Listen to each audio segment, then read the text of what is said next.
যেইভাবে তোফাজ্জলের মৃত্যু হয়েছে সেইভাবে আপনারও হতে পারে। আপনার ভাইয়ের যদি এরকম মৃত্যু হয় কেমন লাগবে ভাই?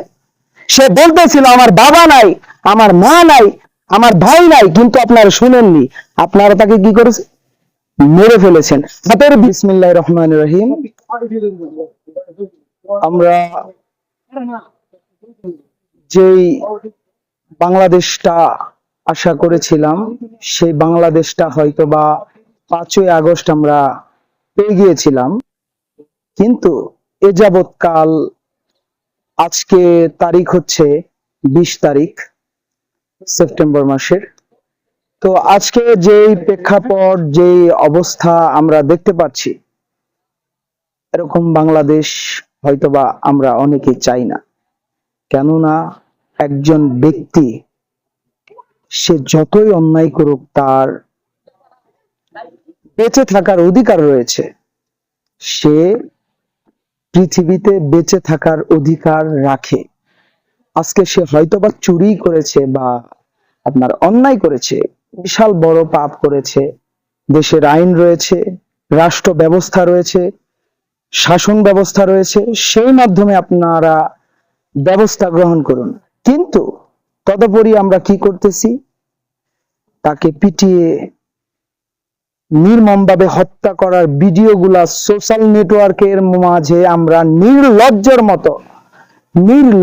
মতো আমরা এগুলা আপলোড দিচ্ছি। আজকে সেই তোফাজ্জল ভাইয়ের ভিডিওটা ভাইরাল হয়ে রয়েছে। আমি লক্ষ্য করেছি, সত্যি কথা বলতে গেলে আমার বিবেক থেকে আমি বলতেছি যে আমার ভিতরে কান্না, আমার ভিতরের কান্না আকুতি এরকম ভাবে বলতেছে যে এরকম বাংলাদেশ তো আমরা চাইনি। আজকে তার অধিকার ছিল বেঁচে থাকা, তার অধিকার ছিল বেঁচে থাকা, সে কিন্তু বাঁচতে পারেনি।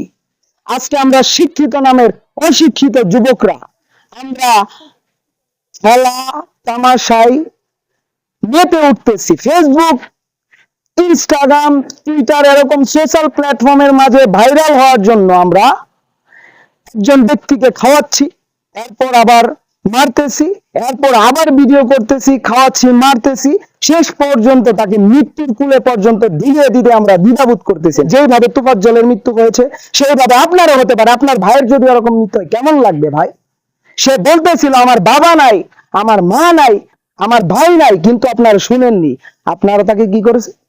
মেরে ফেলেছেন, হাতের ভিতরে রড দিয়ে পাড়িয়েছেন। কেন? সে তো একজন মানুষ, সে অন্যায় করেছে, তাকে সেনাবাহিনীর হাতে দেন, তাকে পুলিশে দেন না। আপনারা কি করলেন? তাকে নির্মম ভাবে হত্যা করলেন। এর দায় কি সমাজ নেবে? এর দায় সমাজ নেবে না। একদিন কথা বলবে। আপনাদের এই বিষয়, আপনাদের এই ব্যবহার একদিন ঠিক পুঙ্খানুভাবে আপনাদেরকে বুঝিয়ে দেওয়া হবে। কারণ বাংলাদেশ উর্বর মাটি।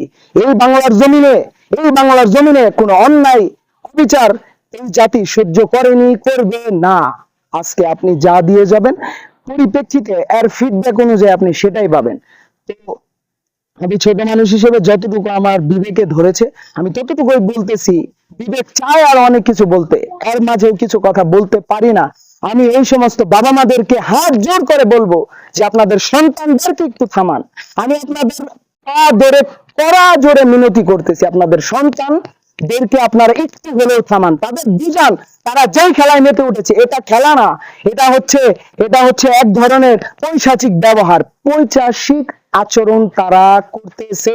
তারা শিক্ষার নামে, তারা দেশ সংস্কারের নামে যে অপসংস্কৃতি সৃষ্টি করছে, এরকম বাংলাদেশ আমরা কেউ চাই না।